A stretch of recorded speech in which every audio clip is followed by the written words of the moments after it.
I'm still hungry. 아, 예. 그 4년 윤원상 출근했습니다. 안녕하세요. 오늘은 대한민국 국가대표 스피드스케이팅 선수 박지우 선수를 모시고 인터뷰하는 자리를 마련해 보았습니다. 먼저 우리 박지우 선수 자기소개 한번 부탁드릴게요. 안녕하세요. 스피드스케이팅 국가대표 박지우입니다. 제가 대한민국 스피드스케이팅의 베테랑이라는 표현을 써도 될까요? 아, 너무 영광이죠. 그러면은 이 선수단 내에서 언니 축에 속하시나요? 저는 제일 고참. 지금 여자 선수 중에선 고참인데 아직 남자 선수들은 승훈이 오빠도 계시고 네, 아직 인간? 베테랑 써주시면 너무 영광이신 걸로. 그러면 여자 선수 중에서는 왕보다. 완전 왕. 지금 벌써 3번의 올림픽을 경험을 하셨고 오랜 시간 동안 지금 세계 정상급 선수들이랑 경쟁을 하고 있는 대한민국 스피드스케이팅의 대표 선수다라고 이렇게 설명을 드릴 수가 있을 것 같아요. 지우 선수는 스피드스케이팅에서 이제 주 종목이 어떻게 되시죠? 저는 장거리 선수고 특히 매스 스타트를 주로 출전하고 있습니다. 제가 스피드스케이팅에 애정이 있고 이렇진 않지만 국가적인 이벤트가 있을 때 항상 챙겨보는데 매스 스타트가 가장 재미더라고요. 그러니까 기록 경기가 아니다 보니까 맞아요. 그거를 게임 경기라고도 이렇게 하잖아요. 그러면은 매스 스타트 같은 경우는 전술이나 뭐 경기 운영 능력, 팀 간의 호흡 이런 것도 굉장히 중요하겠네요. 매스 스타트는 확실히 스피드에서는 볼 수 없는 또 묘미가 있는 종목이긴 해가지고 말씀드린 것처럼 전술적인 부분이라든지 체력 안배 이런 포인트가 되게 중요한 종목이어가지고 그런 걸 좀 많이 신경 쓰고 준비하는 타입입니다. 그리고 생긴 지 이제 3번 올림픽밖에 안 됐거든요, 매스 스타트가. 그래가지고 매번 올림픽이 있을 때마다 스타일이 되게 달라져가지고 트렌드를 또 따라가는 것도 중요한 것 같습니다. 저희가 올림픽 얘기를 해보려고 해요. 한 번의 올림픽만 나가도 선수들에게는 굉장히 영광스러운 자리인데 벌써 3번의 올림픽을 다녀오셨어요. 이제 4번째 올림픽도 지금 준비를 하고 계신 건가요?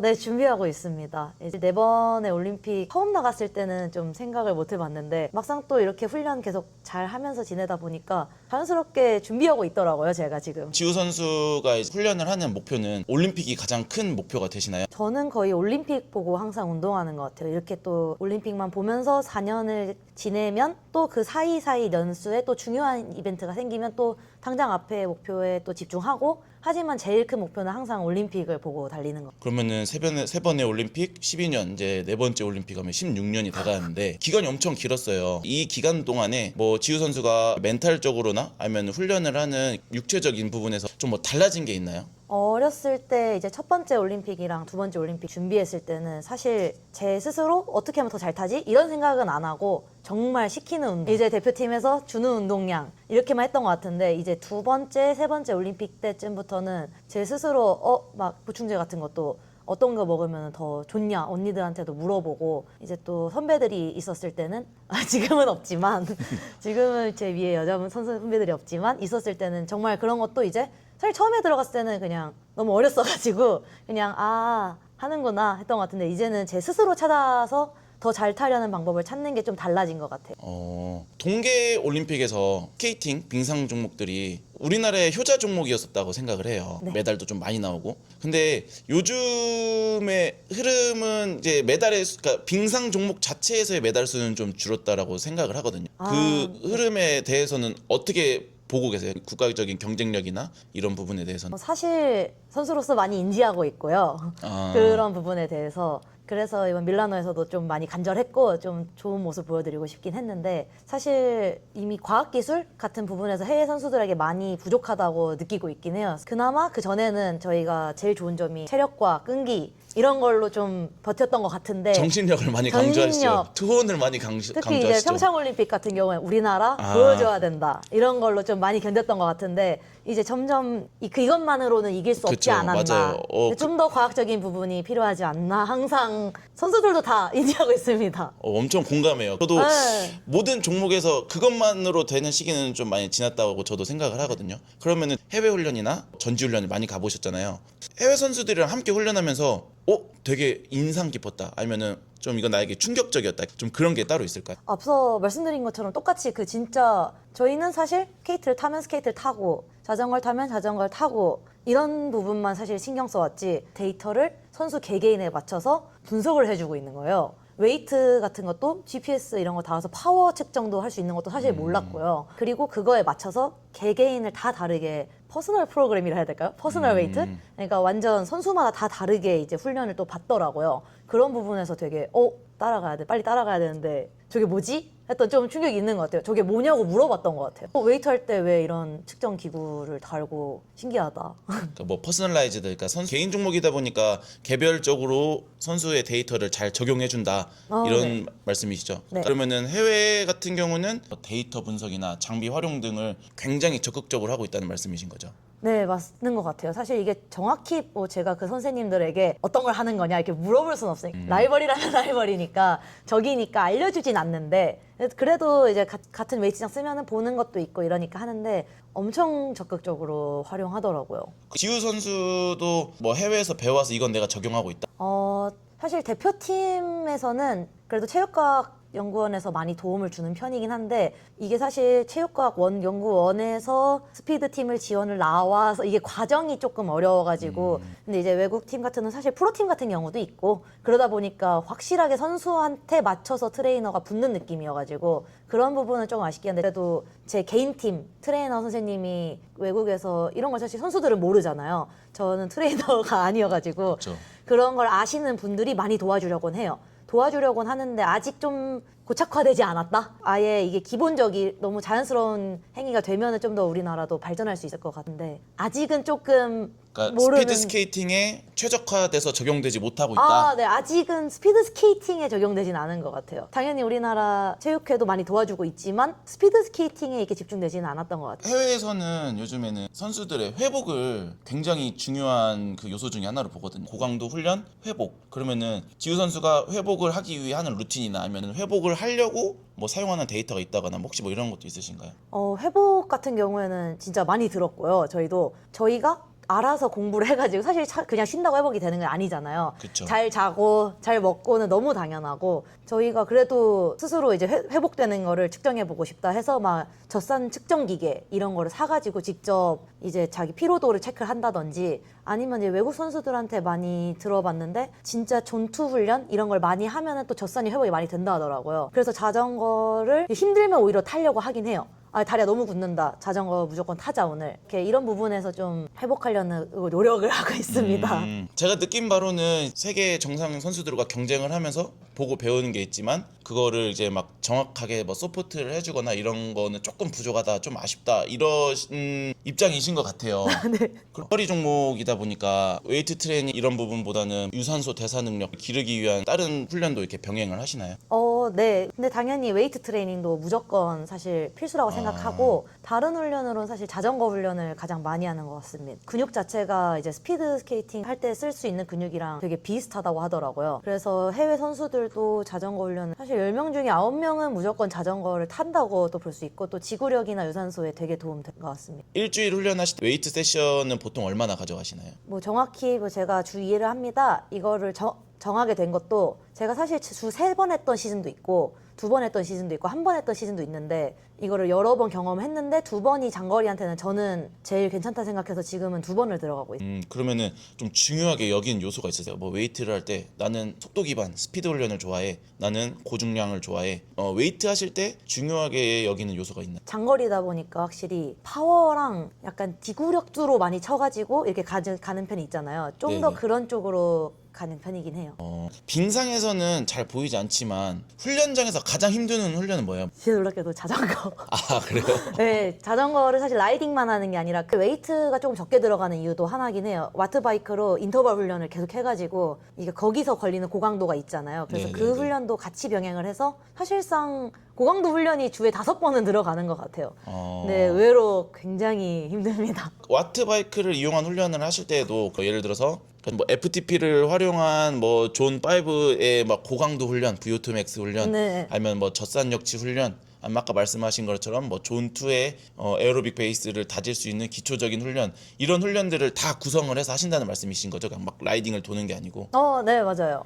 특히 외국에서 베이징 올림픽 때 이제 장거리 선수 중에 완전 역사를 쓰신 선수가 내신 책이 있는데 이제 그거를 또 보고 이 선수가 뭐 역치 훈련에서는 몇 분을 하는 게 좋고 고강도 훈련은 또 몇 분 하는 게 좋고 좀 뭔가 묘하게 스스로 찾아내는 느낌이 있지만 이런 부분이 제가 올림픽을 3번 나가면서 발전한 부분이 아닌가 하는 느낌이 느낌이긴 한데 그런 걸 다 감안해가지고 들어가고 있긴 해요. 아, 실력뿐만 아니라 이 데이터를 수집하는 능력도 많이 좋아지신 것 같네요. 아, 사실 저도 전데 이제 같이 훈련하는 동료들도 되게 관심이 많아서 사실 그런 얘기를 되게 많이 해요. 제가 찾은 것도 많지만 사실 들은 것도 진짜 많아가지고 오늘 그러면 이렇게 한번 해볼까? 아직은 대표팀 말고 팀 훈련 중이고 그러면은 또 오늘은 무조건 고강도를 해야 돼서 60분 이상은 이게 나와야 된다. 이 수치가 나와야 된다. 이런 얘기 많이 해요. 근데 FTP는 측정하는 그런 게 없어서 해보진 못했어요. 자전거 선수가 또 아니니까. 그렇죠, 그렇죠. 그러니까 이런 데이터 기반의 훈련을 당일 훈련뿐만 아니고 주간 훈련도 구성을 해야 되고 이걸 월간 훈련도 구성을 해가지고 주기화를 하는 게 굉장히 중요한데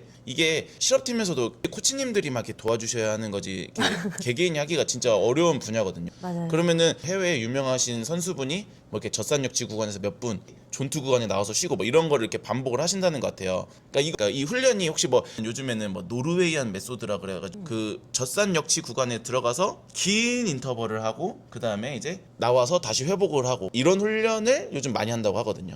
노르웨이안 그거에 메소드라는 조금 더 게. 가까운 것 같아요. 그래서 높은 품질의 젖산역지 훈련을 오래 한다라는 거를 많이 하는데 자전거를 하실 때는 그런 거를 좀 하시는 것 같다라는 거죠. 네. 선수 생활을 그럼 하시면서 가장 경기력 향상에 도움이 된 훈련이 있었어요? 사실 하나만 고르기가 조금 어려운 것 같긴 한데 그 시즌에 어떻게 다졌냐가 중요해가지고 근데 제가 지금 자전거 얘기를 한 이유가 여러 개를 진짜 많이 시도해봤는데 결국 자전거 그리고 사실 쇼트트랙 훈련도 도움이 되게 많이 된다 생각하고 특히 스피드 스케이팅이 여름에는 또 스케이트를 못하는 종목이어가지고 쇼트트랙은 또 탈 수 있거든요. 그래서 여름에 아이스 훈련이랑 같이 이런 자전거 젖산 훈련을 좀 병행하는 게 제일 저한테는 도움이 제가 막 체감이 됐다기보단 기록이 보여주지 않았나. 저희 기록 종목이니까. 그러니까 제가 아까 말씀드렸던 것처럼 기우 선수도 느끼시기에 제일 중요한 거는 얼마나 훈련을 잘 주기화를 해서 잘 구성을 네. 하느냐가 제일 중요하다. 또 선발전이랑 그 중요한 시합에 맞추는 그 진짜 주기화가 제일 중요한 것 같아요. 맞아요. 저는 아무래도 이제 SNC 코치다 보니까 뭐 스프린트, 점프 이런 훈련을 되게 중요하게 생각을 해요. 그런 육상 훈련도 좀 많이 하시나요? 많이 해요. 특히 제가 장거리여서 그나마 많이 안 하는 편이지 단거리 선수들은 정말 많이 하고 육상 선수한테 가서 배울 정도로도 환성적인 부분이 되게 중요한 것 같긴 해요. 저희 종목이 또 발목을 많이 쓰다 보니까 점프나 플라이오메트리 너무 중요한 것 같습니다. 퍼포먼스를 위해서 영양이나 보충제 이런 걸 많이 드신다고 하셨잖아요. 평소에는 그럼 어떤 영양제를 챙겨 드세요? 평소에 제가 생각했을 땐 크레아틴이 가장 아. 도움이 많이 되지 않나. 굉장히 안정적인 영양제로 효과는 이제 입증이 됐고 그리고 먹었을 때 안정성도 충분히 입증이 된 영양 성분이 아닌가라고 생각을 해요. 그래서 저도 저희 선수들한테 적극적으로 좀 추천을 하는 편이고. 크레아틴은 그래도 꾸준히 작년에도 먹고 되게 잘 탔고 물론 보충제가 한 번 먹는다고 이게 효과가 확 나는 건 아니지만 꾸준히 먹어서 또 잘 탔다 생각하고 올해는 베타알라딘도 좀 먹고 있는데 처음에 원래도 한 2, 3년 전에도 도전해봤는데 너무 따가워가지고 맞아요. 얼굴이랑 막 손이는데 근데 따갑죠. 좀 많이 좀 예민한 편인 것 같아서 이제 올림픽 준비하면서는 이거 오래 하기에는 너무 도전이다 그랬는데 이제 올림픽도 끝났고 다음 또 올림픽 보면서 그래도 4년 꾸준히 먹으면 적응될 것 같아서 양 좀 줄여서 먹고 있어요. 근데 저녁에 마그네 좀 잘 자려고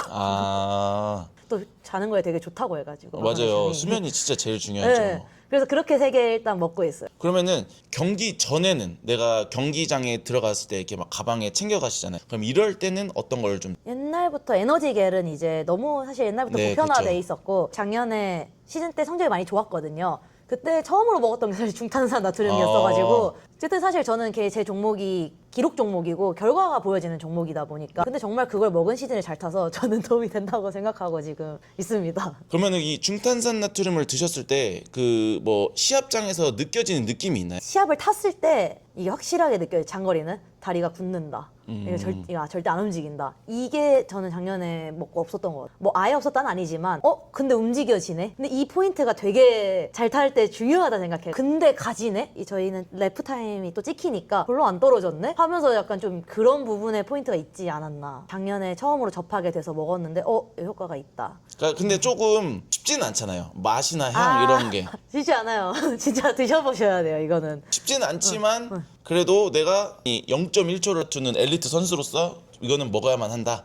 잘 탈 수만 있으면 더 맛없어도 먹죠. 잘 탈 수만 있으면. 역시 프로페셔널한 마인드는 확실히 다른 것 같아요. 마지막으로 기우 선수 개인적인 얘기를 한번 해보려고 해요. 아까 베테랑이라고 하셨고 제일 언니라고 하셨잖아요. 네. 은퇴에 대한 계획도 있으신가요?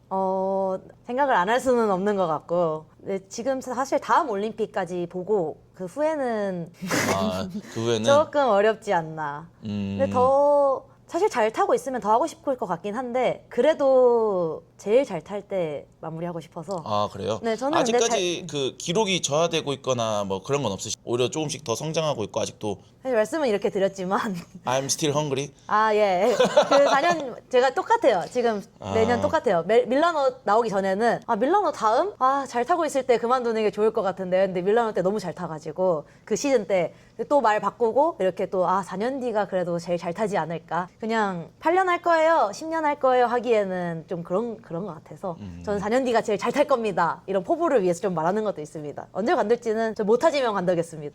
저 역시도 비인기 종목에 종사를 하고 있고 스피드 스케이팅도 이런 대형 이벤트 있을 때는 국민이 다 떠들 써가지만 평상시에는 대중의 관심을 좀 얻기가 어려워요. 네. 근데 제가 언뜻 봐도 뭐 유럽이나 이런 데에서는 관중들도 꽤 많이 차고 국민들의 호응이 좀 있는 것 같거든요. 우리나라에서도 스피드 스케이팅이 대중의 관심을 얻기 위한 뭐 협회의 노력이나 뭐 선수들 뭐 노력이 있나요? 요즘에 협회에서도 뭐 대한민상 경기 연맹에서도 일단 시합 자체를 많이 열어가지고 이제 저희 시합 말고 그런 동호인 유소년을 시합을? 위한 오, 유소년이나 동호인을 위한 시합을 되게 아. 많이 열어요. 제가 느끼기에 체감도 되긴 해요. 확실히 그냥 즐겨 타는 일반인들이 꽤나 있었구나. 이런 시합을 안 열어줘서 안 나왔던 거구나. 도 되게 오래 많이 느꼈고 또 이제 올림픽이기도 했다 보니까 또 더 많았던 걸 수도 있는데 되게 협회 측에서도 제가 느꼈을 때 선수들보다도 일반 대중이 늘어야 선수가 느는 거잖아요. 그쵸. 그런 노력을 되게 많이 하고 있다고 느끼긴 해요. 그리고 선수들도 요즘 이제 시대가 바뀌었잖아요. SNS 시대. 자기 PR을 확실히 많이 하는 것 같아요. 선수들 자체가.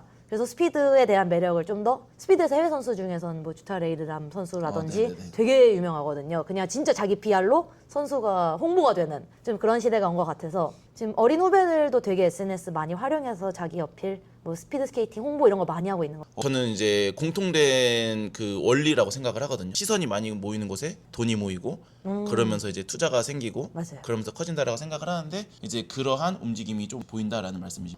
네. 좋은 발전. 확실히 스케이팅도 많이 노력을 하는 것 같아요. 얘기를 들어보면은 선수분들 자체도 경쟁력을 늘리기 위해서 굉장히 노력하고 있고 협회 차원이나 지원을 많이 해주고 있는 것 같아요. 알겠습니다. 저도 SNC 코치로 활동을 하면서 개인적으로 궁금했던 것들, 그다음에 스피드 스케이팅에 관련된 질문들 많이 할 수 있어서 저한테도 정말 뜻깊은 시간이었던 것 같습니다. 마무리 인사 한번 해주실까요? 4년 뒤 프랑스 알프스 올림픽을 보고 준비하고 있고요. 그 중간중간에 저희 월드컵도 있고 또 아시안 게임도 아마도 있을 겁니다. 그런 부분에서 이제 스피드 스케이팅에 관심 많이 주셨으면 좋겠고 저도 노력 많이 해가지고 제가 먼저 뉴스로 좋은 소식으로 찾아뵙는 그런 선수가 되겠습니다. 감사합니다. 네, 오늘 같이 인터뷰해 주셔서 감사합니다. 우리 지우 선수 앞으로도 저희 제품과 함께 좋은 네. 활약 하시길 제가 감사합니다. 간절히 바라도록 하겠습니다. 감사합니다. 네, 감사합니다. 감사합니다.